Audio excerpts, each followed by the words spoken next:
screencast.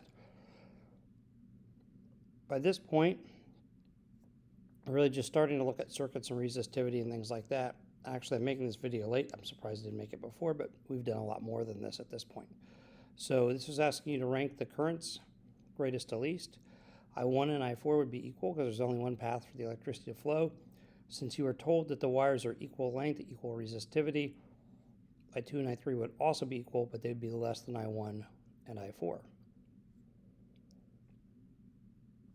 question 9, an electron, so this is asking about electron current, will travel from the negative terminal of the battery around counterclockwise. The electric potential energy is going to decrease if the wire has some resistance. It has to, because the electric potential energy is going to increase as the electron goes through the battery, so it's got to decrease somewhere. So this energy would go into the kinetic energy of the wires, or basically the thermal energy of the wires. They would heat up. So the molecules would move faster as the electrons try to pass through that maze of atoms. For part D, it's asking what's the direction of the electrons to the battery. They would go down. So the electron is pushed using a charge escalator to the negative terminal with chemical potential energy converting into electrical potential energy.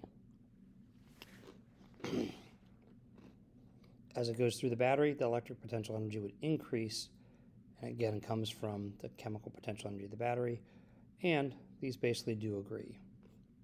Question 10 was asking about the rankings of resistances. So our formula for resistivity is this. Area is proportional to the radius squared. So if I have one length and one radius, it's basically 1 over 1 squared, which is 1. Here, if I've got 2 radius and 1 length, that's basically 1 over 2 squared, so a quarter of the resistance of 1.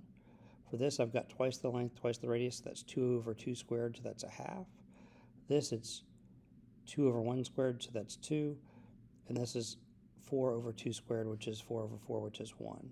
So the rankings for resistance of these wires, 4 is greater than 1 is equal to 5 is greater than 3 is greater than 2.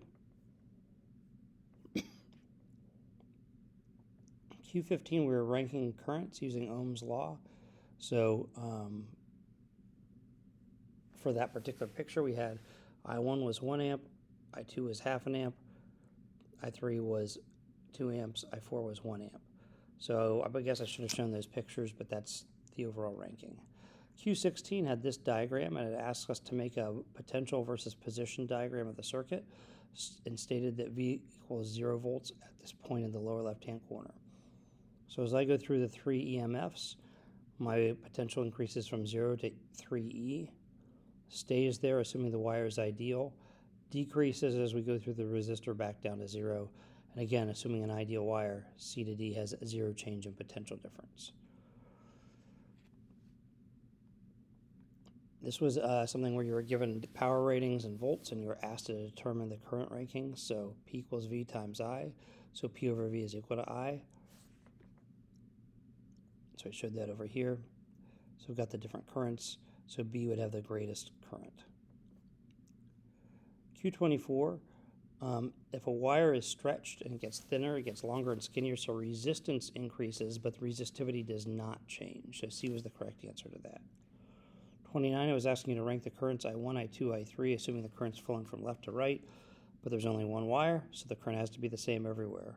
The drop in potential would be more here per unit length because it's a skinnier wire, and therefore it's going to end up taking more voltage to keep the current flowing at the same rate.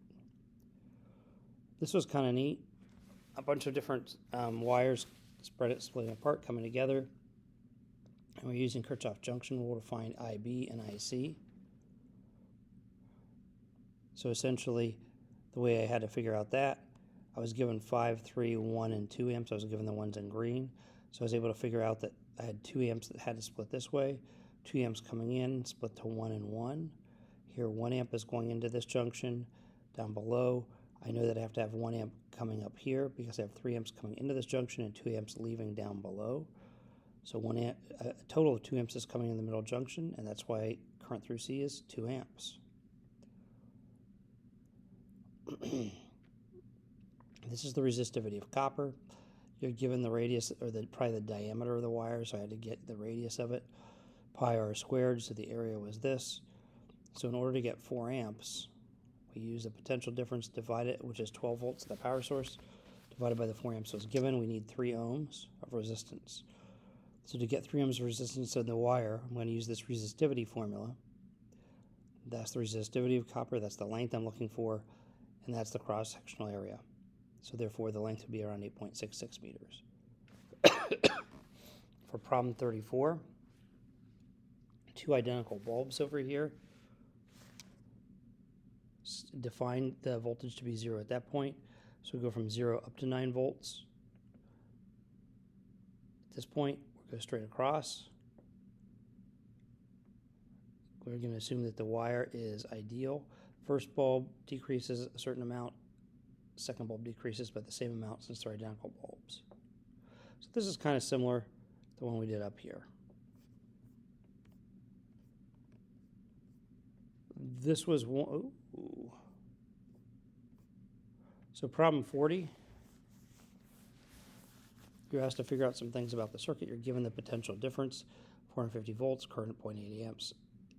Time interval where the current was flowing is 1 times 10 to the negative third second, or 1 millisecond. So the power is V times I, so that's 360 watts. In order to find the amount of energy which flows, we would take that power, which is 360 watts or 360 joules per second, and multiply by the time interval. That was 1 millisecond, or 1 times 10 to the negative third seconds. So that is 0.36 joules. Then we look at the current rate, which we figured out, or was given to us, 0.8 coulombs per second. We multiply that by the time. We can figure out the total number of coulombs that pass through, so that's 8 times 10 to the negative fourth coulombs of charge passing through. And if we want to find out the number of charges, not just in coulombs, but actual charges, then we can multiply by 1 charge is equal to 1.6 times 10 to the negative 19th coulomb, so that's the denominator. We get that many charges. I'm eating goldfish. They're delicious. I highly recommend the Flavor Blasted Extra Cheddar. Quite delicious, even though they're expired. Okay, moving on. Problem 55. You're asked to find the length of a wire under certain conditions. It told you that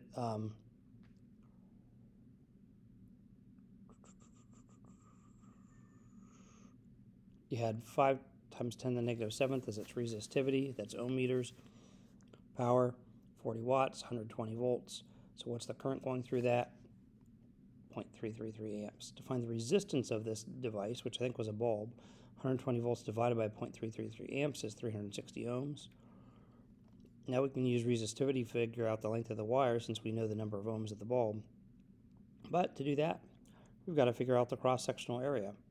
So pi r squared, that's the radius, that's the pi. So 1.26 times 10 to the negative 9th square meters. So rearrange this formula to solve for length, resistance times area divided by resistivity. I get about 0.90 meters. However, when that is now changed to 20 degrees Celsius from 1500 degrees Celsius, the resistivity of tungsten changes a lot. In fact, it goes down by a lot. So resistivity does change with temperature. If this was an ohmic wire, we wouldn't notice that. So in any case, now that I'm rearranging this, I can say, well, for that same 0.905 meters of wire, what resistance would it have at this lower temperature? Now it's only 40 ohms instead of the 360 it had before. So that's quite a bit. The last problem here is problem 66. You are given a current versus time graph through a 1 ohm resistor. So here you're trying to figure out how many coulombs total pass through this. Well, if I know 2.5 amps, that's 2.5 coulombs per second times an interval of 3 seconds. And then I'm at what I estimated is 1.25 amps. You might have estimated something different, so your answers could differ a bit. And that was going from 5 to 10 seconds, so that's a 5-second interval. So basically do that math, I get 13.8 coulombs of charge pass during the entire interval of 0 to 10 seconds. The power rating is going to be I squared times R. It could also be V times I or V squared over R, but we know I and we know R. So when I do this, I end up getting the power rating here, 2.5 amps squared times 1 ohm. And then power is watts, which is joules per second. So if I take that power and multiply it by the time it's at that power rating, I can figure out how many joules of energy are converted from electrical energy to heat or light. I do the same thing here. So it's a longer time interval, a smaller current, and I get that number of joules. So the total during the entire time interval is around 26.6 joules. So hopefully those make sense. Again, I estimated the current. You may have estimated differently. The graphic wasn't that great. Thanks. Chapter 22.